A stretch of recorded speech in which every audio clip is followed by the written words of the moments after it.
Going? Yes, we are. And a very, very good morning to everybody out there. It is I, it is he, it is I, the Warrior Junior. He's here for you. He's here for you. He's here for me. I don't know. He's here for you. He's here for me. What was that from? What was, wait, see, I could ask like really interesting, um, really interesting, uh,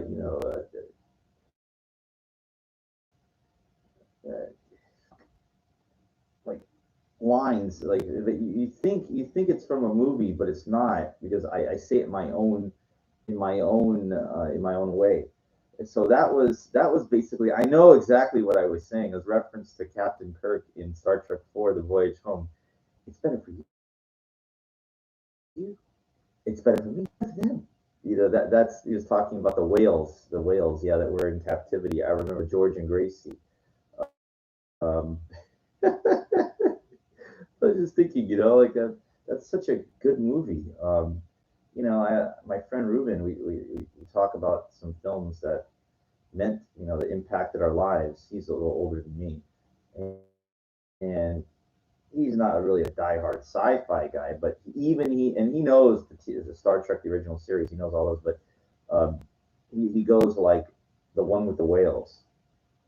He knew it was that good. See, he can't like name reference to Star Trek, any of the films, but he goes the one with the whales. He knew that one. That was like a universal. So many people know the Voyage Home. I mean, it was that good because what happened was, this is actually a lemon ginger tea, a little option. No chai spice, right? So sometimes I switch shit up. I mean, I guess the caffeine would kind of help me stay awake, but I hate to say, when you say your hours are off, when you think about that. I talked about this, in bodybuilding that, for me, I guess for anybody, you grow best when, you're up during the day, you're eating, everything, supplements, eating, training, and sleeping at night, like going to bed early. Let it all fly. I'm not one of these drones, not one of these schlep rocks that so I can get up when I want, I go to bed when I want. But it really, as I talked about, my living situation here, unfortunately, the housing authority, they can do whatever they want. So that's really fucked up. Like when, let's say you're out, I'm up all night, and then all right, fucking go lay down, 7, 8, 9 in the morning, and they start doing construction. You're like, damn, dude, that's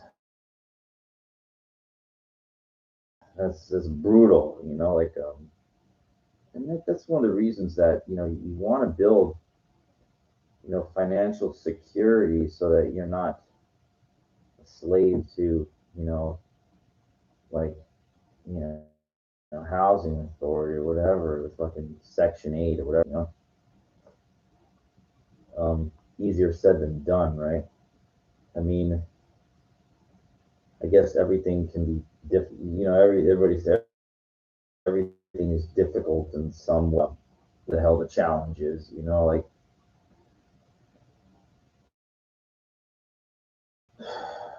what was I talking about? Um, I don't know. Sometimes I'll get on here just to get my mind off of, school, doctoral work. Boy, it goes so fast. Like when you're in it, there's no really, they don't take into consideration a lot of time, and boom, you get your working on time, I was going to say late, yeah, you get deducted points,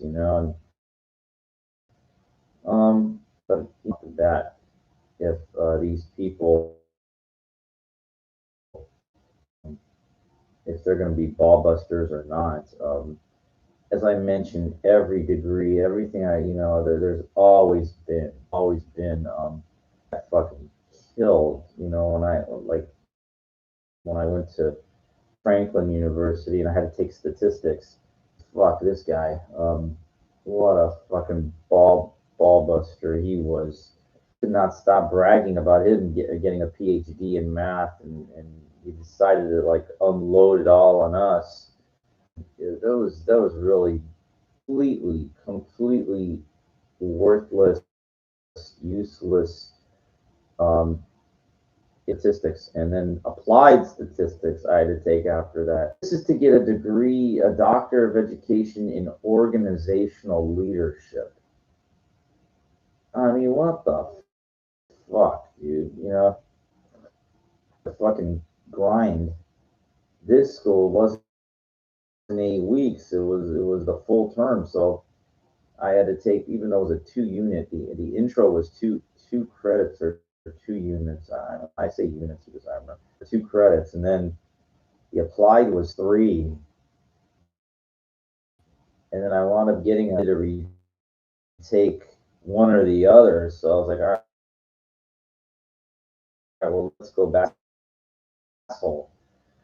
And so I basically just turned in all the whole semester. And I said, well, I already took this. This is not, little game. And but I let me tell you, it took me 6 months, fucking months of stats I took.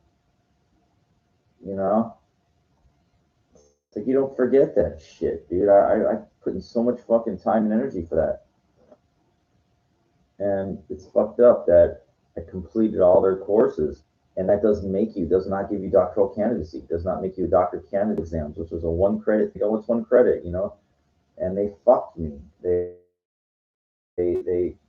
killed me on that. Got that, I could have gone anywhere else with that ABD stat, quote unquote, no fear dissertation thing. So I was like, I didn't care. I said, just get there, don't worry about it. And when I got there, I found out the hard way that it's not just another assignment. They really have their criteria for something. And I got my own views on it. I think it's bullshit because if you're going to be a teacher, you don't really need that. Scholarly writing is has its place, but number one, it should be more focused on communication to students.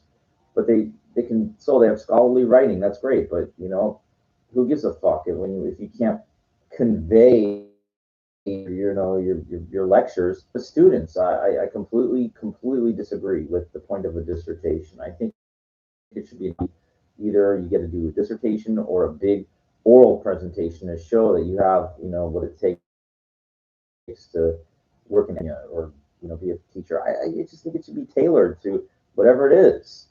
Um, that's all I can say. It's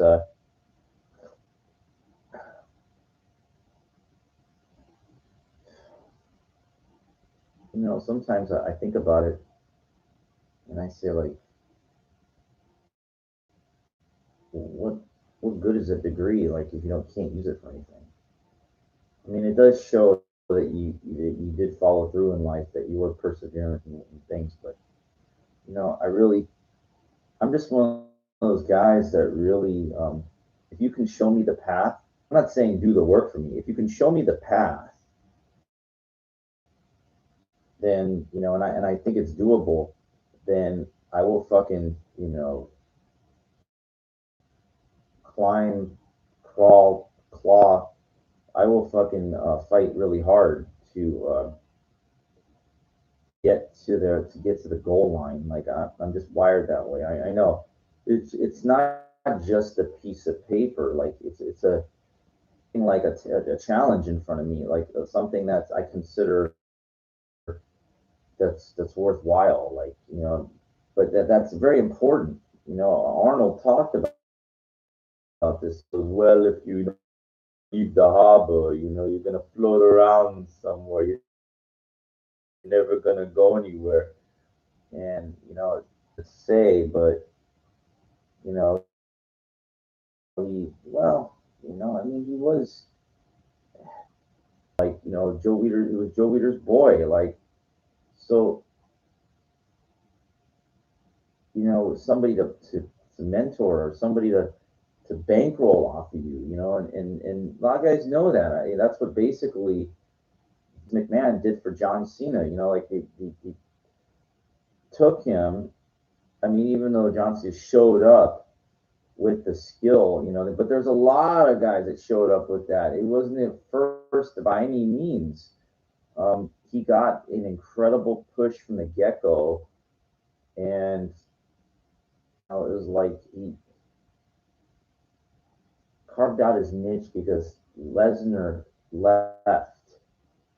That was the key to everything because Lesnar left initially to go try to play football, and it was a smart move at his part because he was.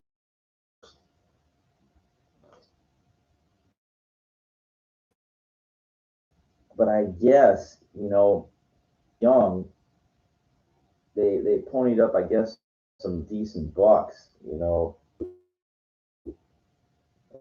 Already talk. You look up the story. Pro ball before. I mean, college ball, or we go with our seasoned veteran, and they say, let's go with our seasoned veteran, dude. Like this is, um, believe me, that guy could be real quick, and you see the power and speed of that guy. Um, you don't let it go. A freight train like that. They just did not want to roll the dice. I guess. Look, when you're talking $1 million, to put up, and it's like in the movie business, they don't like to roll the dice. That's why they make remakes of all this shit because they don't not in the gambling business. Even though make a movie, if nobody goes to see it, you're fucked. But the world's a big place, so it might not work in America, and then all of a sudden it works in China or whatever overseas. And it's kind of weird if you notice. Like I notice, that some movie, I don't know, Ching Ching or whatever the hell, I push it here. You notice there's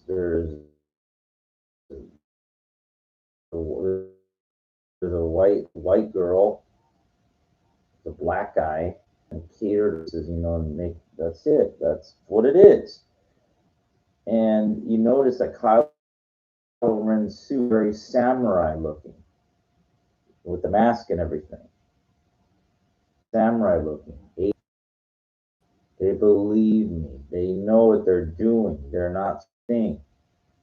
They want to make money everywhere, off of everything. So it's not just America. America's huge, but there's other things too. It's like in music, don't hold back and ding ding. It has like a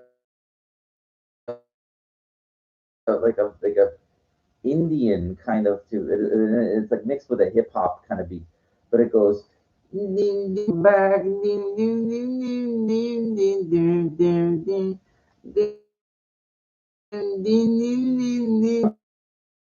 I'm getting push the thing is marketed here or marketed there or whatever which way it doesn't matter. Play it here, play it there, or play it anywhere, play is try to market anything anywhere and everywhere to make as much money as possible. I mean, you know, but I got to be honest with you, or I can lie to you if you want. Sucks. Music sucks. The movies suck.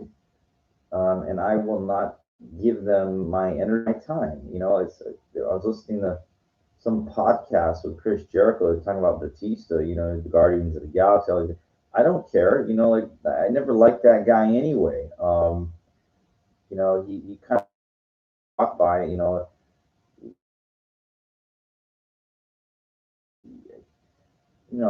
I've been in bodybuilding, my whole life, fitness, even though I don't look like anything, extraordinary, but I go out, I could tell I got a little something. You know, and that is from that little something is from incredible for the thing. You're your own marathoner. You're your own course, and you question. You go, well, what am I doing all this for? Like, and I think about it. I said, well, because it's a personal goal. Remember, I talked about, just like getting the doctorate degree, like somebody show you the route, and I can, I'll climb. Um,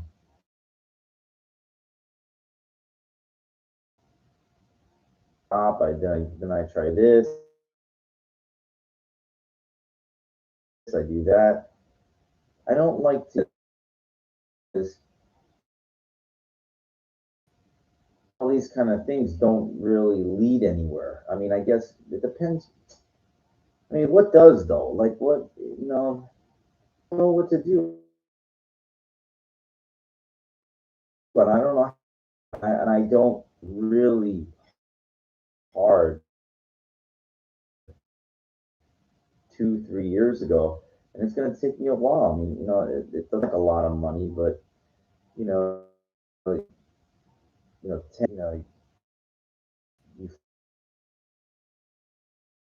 fucked up. That's a lot. I have to sell like all my stuff. Like all my collection, pay that off, and psychologically, because what happened back, they sell your card. I mean, that's like, so you're like, well, then, fuck you. Then you're gonna do that to me. I'm not gonna pay. But that's a lot on me. I took, as I mentioned many episodes. I took risks. I took chances. I,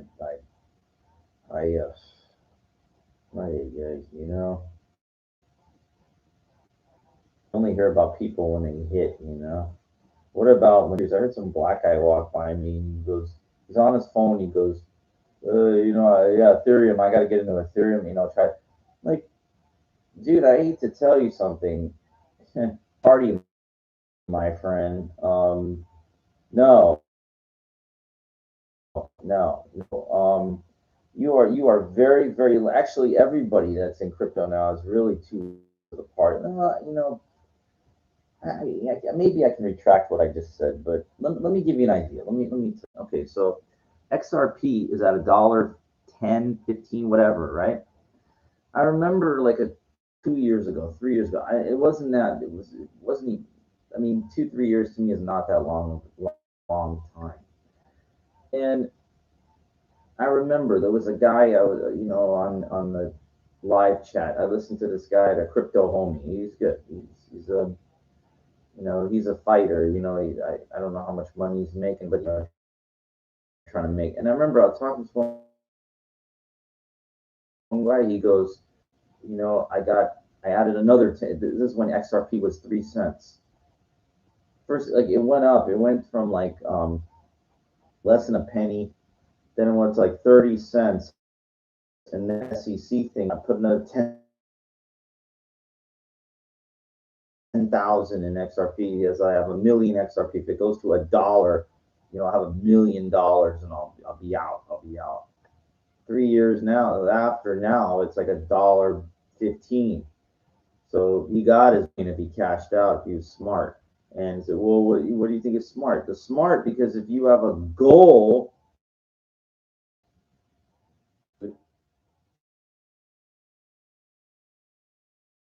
don't be fucking greedy. Stick with what you said. The problem is very easy to say, oh, and then look, let me tell you something. I don't like being a naysayer. I've got my own view on all this cryptocurrency thing. You make your money, fucking money, and buy tangible assets and shit. Because I'm telling you, you don't know. All that shit can go to fucking drop to nothing. It could all the big whales could all come in and cash out like a time possible, very possible. People get excited because Bitcoin 66,000. Okay, look, I'm not saying it couldn't be $1 million Bitcoin. I'm not discounting that, but let me tell you something. It could go from a million to a fucking $1,200. Okay, I'm telling you that like it would be, whatever would come in. Everybody just cash out at once or some kind of something happens, like, oh, I don't know, but don't think it's like, this shit like that is too far fetched. Okay, hey, I would love to see. I'm in Shiba Inu, right? I would love to see some craziness where Shiba Inu gains and goes to like a penny, right? Get the fuck out. I would take my fucking. Do you know how much I would have? From $200, I'd have like 280,000. You think I would fucking sit there for a second? I would get the fuck out. I would take that fucking money, go buy a fucking condo, nice, paid off, cash, everything. I have plenty of money to invest in real tangible assets, like good graded cards, gold, collectibles, real shit, not some stupid these NFTs, these dumb the digital things that don't exist, the virtual things. Those are, I looked up. I was really curious. I was curious, like the biggest market caps in everything in the world. Like what's the most valuable market cap? And guess what? Number one was, it was gold. $11 trillion in gold. Number one. Number two, Apple, not the fruit, the company. And then it was like number three, Microsoft. I forget what four was. It was an oil company. Saudi is. You go down the list. I saw Disney. That were, but Facebook was way up there. But I already mentioned the top things. But gold was number one. Bitcoin was like number 7 or 8 or something. But I just don't like it. I not. If everybody was using it and it was accepted everywhere, it was easy. I would change my tune on it. But I don't know. Close to 50, I'm not going to invest in something that me like. Well, you're going to invest in 100 years from now. You think you're going to start intergenerational wealth? Okay, fine, but that's that's not. And I want my money. I want my money now. People that won the lottery or got like a settlement or annuity or something, they shout. It was a J.G. Wentworth. She goes, I want my money and I want my money.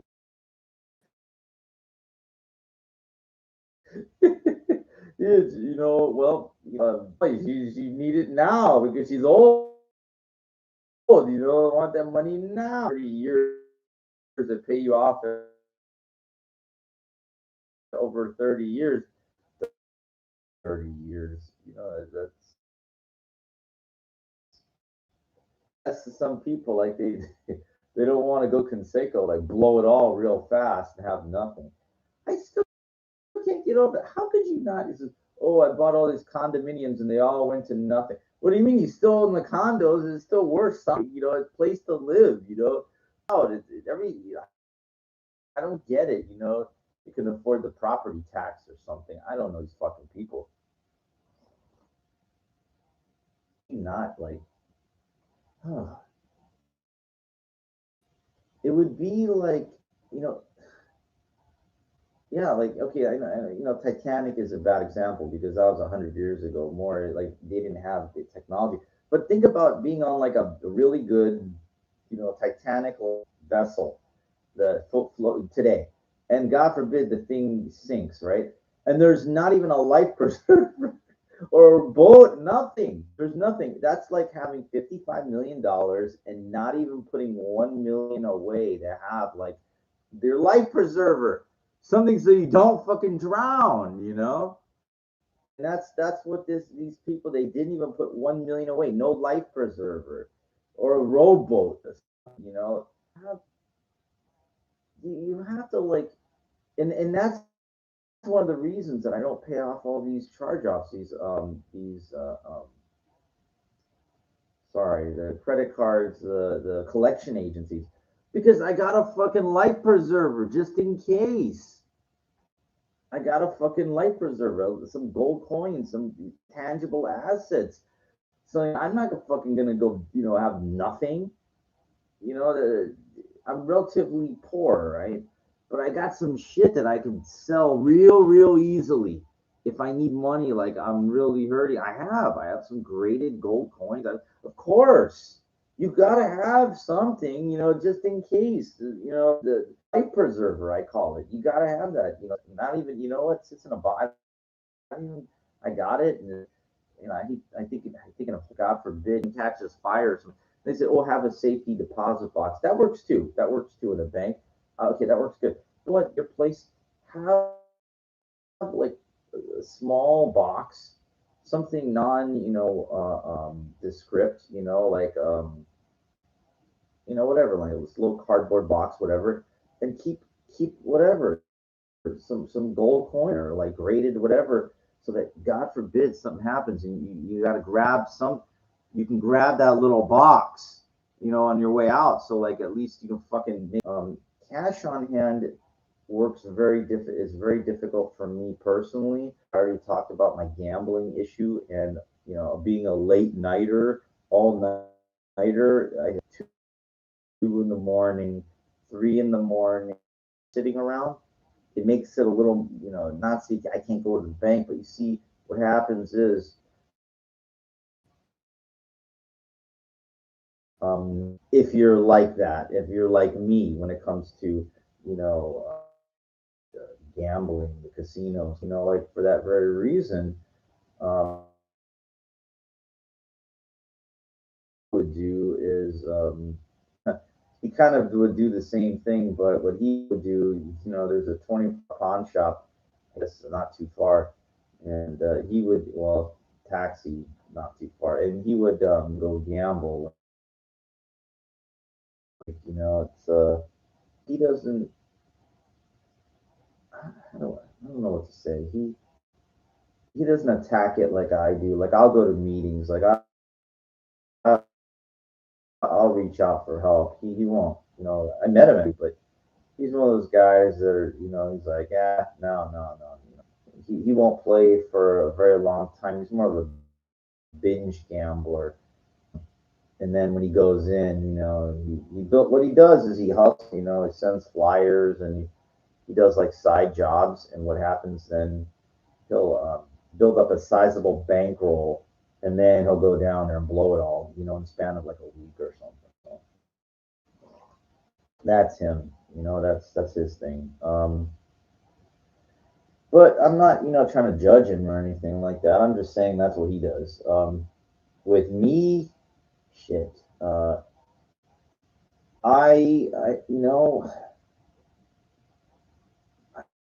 wouldn't say I really. I do. It depends. Like I tried like systems. I thought I had a system rationally,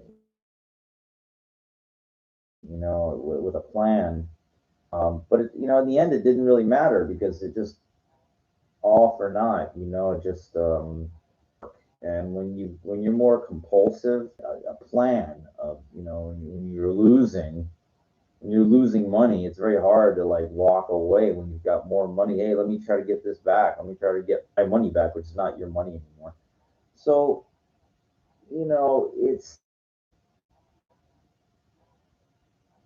just the end result was for me just to stop. Period. Now I got into crypto again. I was like, oh, okay, well, but I noticed I wound up doing the same kind of obsessive compulsive type watching this obsessively, and I just wound up getting my ass kicked too. So I really thought about this and I go, this is all bullshit. All of it. All of it. That I left it in there. I could care less, up, down, whatever. I don't care. Of course, I'm hoping it goes up, but I'm not. Every time Coinbase they try to get you excited. Oh, they're listing new coins. Oh, it goes up. It's speculation. It's all speculation. And I don't want any part of it. I'm just sick of the don't know this close the winter months, invest in speculation. Like I just hit with anything. So I'm just sick of trying to get my doctorate degree, trying to like um, um, you know, and that's really about it. Not I'm just tired of the trying so hard with things that you can't control, and they just it never worked out well for me with all this shit.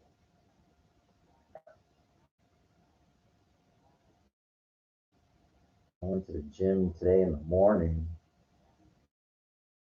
and I saw that chick again that I saw. I thought she was with this guy. I was waiting to see like if there was any intercommunication between them, but there wasn't. And she was in my proximity, and I just did not want to bother her. Like as I said in the last episode, unless it would have been something really thing that would have worked, I would have done said something or done something, but I didn't feel anything fighting me, to make it happen. And I didn't get any vibe from her that I was of any interest. I could, and you know what? It's just I already talked about this, but I'll touch on it. It's just the way it is, man. That woman, yeah, she's pretty badass, and she's got a badass, exactly, you know. And I'm just tired of trying so hard.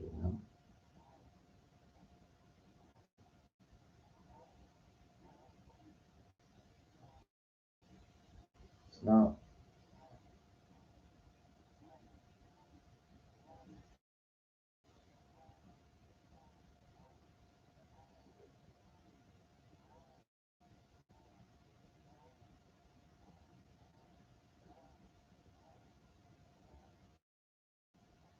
you know,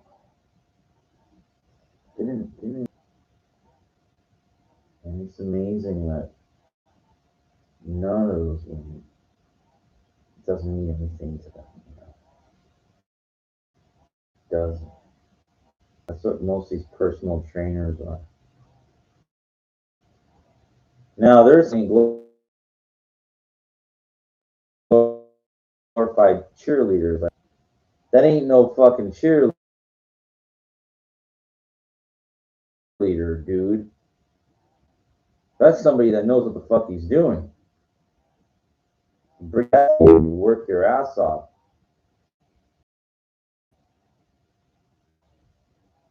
He knows how hard it is to get your body. Like my body.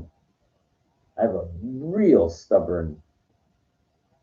I got a great work ethic, but I got a real stubborn body when it comes to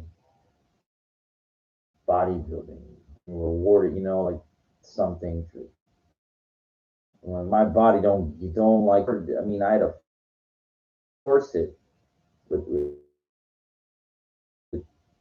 I don't want to tell you how much protein powder and milk I drank. So much that I wound up in the hospital. Okay, and I was very active. I got kidney stones because I got so big.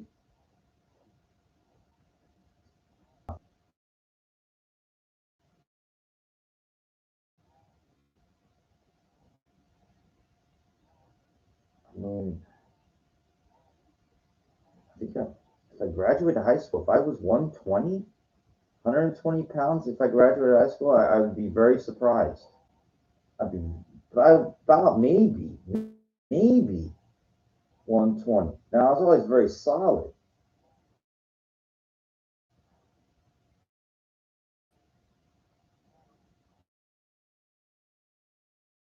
It took me fucking forever,